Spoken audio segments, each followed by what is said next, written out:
Hello शिक्षकगण, स्वागत है आप सभी का मेरे यूट्यूब चैनल पर। आज दोबारा मैं आपके बीच कक्षा 7 के अध्याय 8 मानव पर्यावरण अंतःक्रिया लद्दाख प्रदेश के जनजीवन के बारे में चर्चा को लेकर आए हैं। तो आज का जो अध्याय 8 है उसमें मुख्य रूप से लद्दाख प्रदेश में जनजीवन के बारे में हम लोग जानेंगे। आप अगर मेरे चैनल पर नए हैं तो कृपया चैनल को सब्सक्राइब कर लें और प्रतिदिन अपनी तैयारी को धार दें। चलिए, आज ये भूगोल है, इसके अलावा और भी कई विषयों का हम वीडियो डालने वाले हैं। तो फिलहाल इस अध्याय को देखते हैं। यहाँ जून महीना में जहाँ की काफ़ी गर्मी रहती है, उस समय में एक परिवार है जो अपने दोस्त के यहाँ घूमने गया है। रविवार का दिन था। वहाँ उनकी भेंट दिनेश के चाचा से हुई जो सेना में मेजर हैं। आपस में लोग बैठे बातचीत हुए। अचानक उनके चाचा ने अपने कपड़ा निकालना शुरू किया बक्सा से। तो देखा उन्होंने कि उस बक्से में टोपी, मोजे, स्वेटर, कोट अर्थात ठंडा के जो भी कपड़े हैं वो सारे मौजूद थे। अब बच्चों को लग रहा था कि ये गर्मी के महीना में ये ठंडा के कपड़े कहाँ से आते हैं। तो चलिए हम लोग बढ़ते हैं सार तत्व की ओर। तो उनके चाचा बताते हैं कि वहाँ की स्थिति, वहाँ की जलवायु क्या कैसे है। देखिए, लद्दाख को वहाँ की भाषा में खापा चान कहते हैं। यहाँ से हम लोग को याद रखने वाली बात है, लद्दाख को वहाँ की भाषा में खापा चान कहते हैं। खापा चान, इसका अर्थ होता है हिमभूमि। क्या अर्थ होता है? हिमभूमि। हिमभूमि माने बर्फ़ वाली जगह। लद्दाख को वहाँ की भाषा में खापा चान कहते हैं, जिसका अर्थ है हिमभूमि। इसका मतलब हुआ बर्फ़ वाली जगह। भारत है कहाँ अवस्थित? तो भारत के नक्शे में यह सबसे उत्तर भाग में है, उत्तर पूर्व में, जम्मू कश्मीर के बगल में है। तो भारत के सबसे उत्तर में कौन सा राज्य है? तो जम्मू कश्मीर। और नक्शा में आप देख सकते हैं यहाँ जम्मू कश्मीर के उत्तर पूर्वी भाग में, यहाँ ज़रा देखिए, आप नक्शा में देख लीजिए इसको, ये इंडिया का ये मैप है। और यहाँ जो लाल कलर से दिखाया गया है वही हमारा लद्दाख है। ये लाल कलर से जो दिखाया गया है वही हमारा लद्दाख है। और इसको थोड़ा बड़ा करके हम दिखाते हैं तो ये लद्दाख का क्षेत्र है।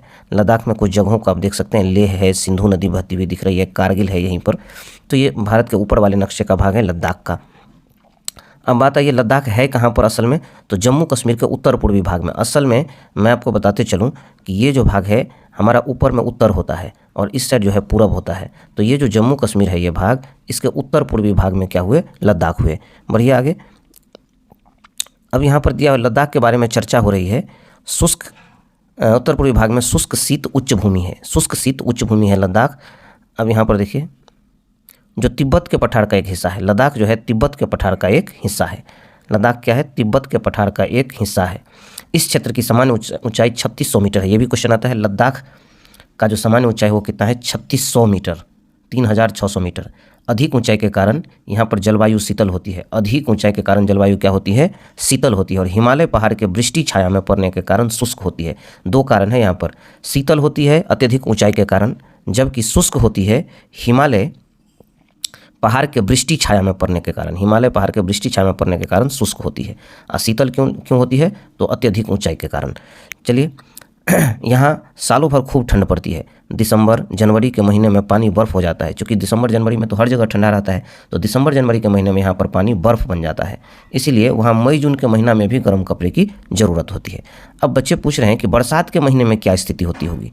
तो उन्होंने बताया कि पानी कभी कभी बरसता है, हाँ, बर्फ़ ज़रूर गिरती है, पानी की बूंदों की तरह। बर्फ़ कैसे गिरती है? तो पानी की बूंदों की तरह। आगे बढ़िए, यहाँ पर है उच्च शुष्कता के कारण प्रदेश उजाड़ है। उच्च शुष्कता के कारण प्रदेश उजाड़ है और वनस्पति यहाँ कम मिलती है। घाटी में कहीं कहीं पर घास एवं छोटी झाड़ियाँ मिलती है। कहीं कहीं पर घास एवं छोटी झाड़ियाँ मिलती है। सफ़ेदा और वेद के वृक्ष जहाँ तहाँ मिलते हैं। तो यहाँ पर वृक्ष के बारे में पूछा जा सकता है आपको लद्दाख में। तो सफ़ेदा और वेद के वृक्ष जहाँ तहाँ मिलते हैं। सेब, खुबानी और अखरोट के पेड़ मिलते हैं। ये भी देख लीजिए, सेब, खुबानी और अखरोट के पेड़ मिलते हैं। सूखे मेवे के अलावे पेड़ों से ईंधन और मकान बनाने के लिए लकड़ियाँ मिलती है। सूखे मेवे के अलावे यहाँ पर पेड़ों से ईंधन माने जलावन हो गया, और मकान बनाने के लिए लकड़ियाँ भी मिल जाती है। प्रायः हरियाली देखने को नहीं मिलती। यहाँ की द्रास घाटी में अच्छे किस्म की जीरा पैदा किया जाता है। ये काफ़ी इंपॉर्टेंट है।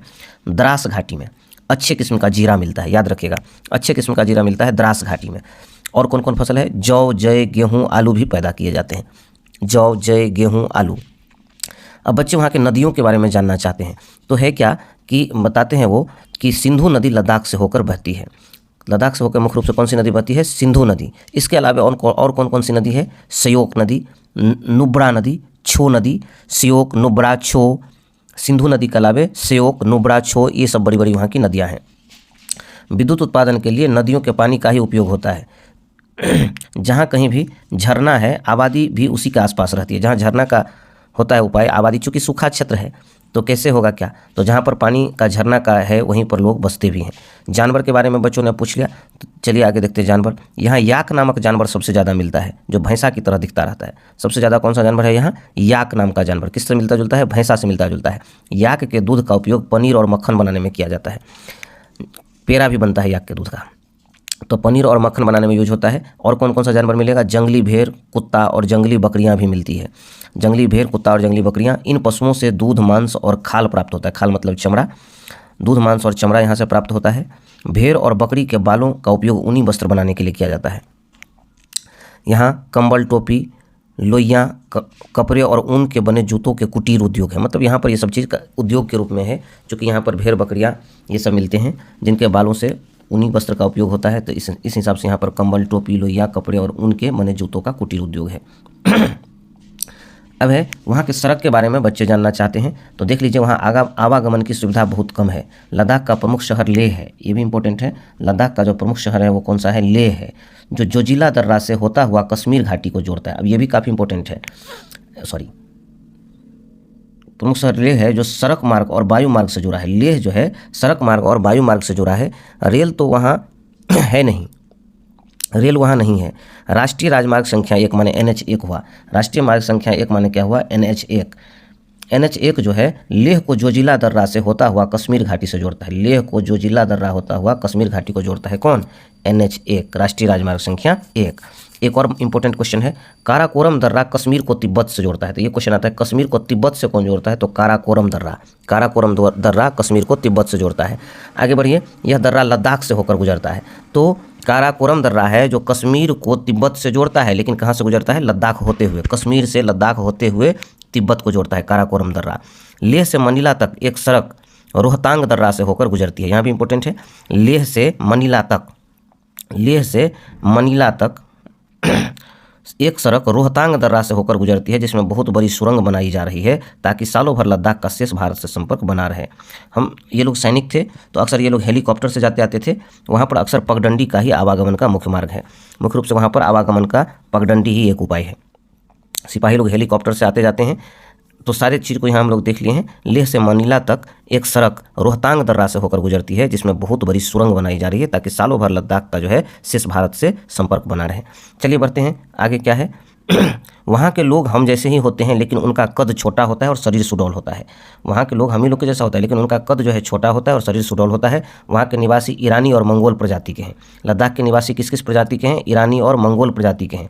ईरानी प्रजाति के जो लोग हैं उसे बाल्टोरो कहलाते हैं। वो क्या कहलाते हैं? बाल्टोरो। ईरानी प्रजाति के लोग क्या कहलाते हैं? बाल्टोरो। देखिए यहाँ पर बाल्टोरो, और ये मुसलमान होते हैं। ईरानी प्रजाति के जो लोग होते हैं वो बाल्टोरो कहलाते हैं और वो मुसलमान होते हैं, जबकि मंगोल प्रजाति के जो लोग हैं बौद्ध धर्म के अनुयायी हैं। मंगोल प्रजाति के लोग बौद्ध धर्म के अनुयायी हैं। लद्दाख में बौद्ध के बड़े बड़े मठ हैं। इन मठों को गोम्पा कहते हैं, याद रखिएगा। बौद्ध मठ हैं बड़े बड़े लद्दाख में, तो उन मठ को क्या कहते हैं? गोम्पा। हेमिस, थिकसे, लामायुरू प्रसिद्ध बौद्ध मठ है। इन मठों के चारों तरफ से रंग बिरंगे झंडे पताके को घेर देते हैं, क्योंकि इनकी मान्यता है कि इन पताकों पर लिखे संदेश हवाओं के साथ सीधे संपर्क होते हैं, ईश्वर को संदेश पहुंचाते हैं। चलिए, अब बच्चों को फौजी साहब ने पेड़े दिए जो याक के दूध के बने हुए थे। इस तरह से अध्याय खत्म होती है। चलिए इनके क्वेश्चन आंसर को देख लेते हैं। पहला क्वेश्चन है कि लद्दाख की जलवायु शुष्क है क्योंकि लद्दाख का, देखिए अब ये तो हम लोग पढ़े थे, लद्दाख की जो जलवायु है शुष्क है क्योंकि 2 कारण बताए थे ना। तो जो शुष्क है वो किस कारण से? हिमालय की वृष्टि छाया होने के कारण। ऊंचाई पर होने के कारण शीतल है, हिमालय की वृष्टि छाया में होने के कारण यह शुष्क है। दूसरा है क्वेश्चन कि लद्दाख में पाए जाने वाला महत्वपूर्ण जानवर कौन है? अभी तुरंत पढ़े थे, याक है। अगला बढ़िए, कश्मीर से लद्दाख होते हुए तिब्बत को जोड़ा है। अभी तुरंत हम लोग पीछे के पन्ने में आप देख सकते हैं, कश्मीर को लद्दाख होते हुए तिब्बत को जोड़ता है काराकोरम दर्रा। उसके बाद लद्दाख में बहने वाली जो प्रमुख नदियाँ हैं, सिंधु, सियोक है। इस तरह से ये खत्म हुआ। अब देखिए ऑब्जेक्ट जो खाली स्थान है इससे ऊपर ये जाने वाला है नहीं, फिर भी मैं प्रयास कर रहा हूँ। देखिए मैं पढ़ता हूँ, आप देखते चलिए। दिया हुआ खापा चान का अर्थ क्या है? इसका अर्थ है हिम भूमि। लद्दाख क्षेत्र की सामान्य ऊंचाई 3600 मीटर। अच्छे किस्म का जीरा किस घाटी में मिलता है? द्रास घाटी में। काराकोरम दर्रा कश्मीर को किससे जोड़ता है? तिब्बत से। बड़े मठों को क्या कहते हैं? गोम्पा कहते हैं। और इस तरह से हमारी ये अध्याय समाप्त होती है। मिलते हैं दूसरे अध्याय के साथ दूसरे वीडियो में, तब तक के लिए धन्यवाद।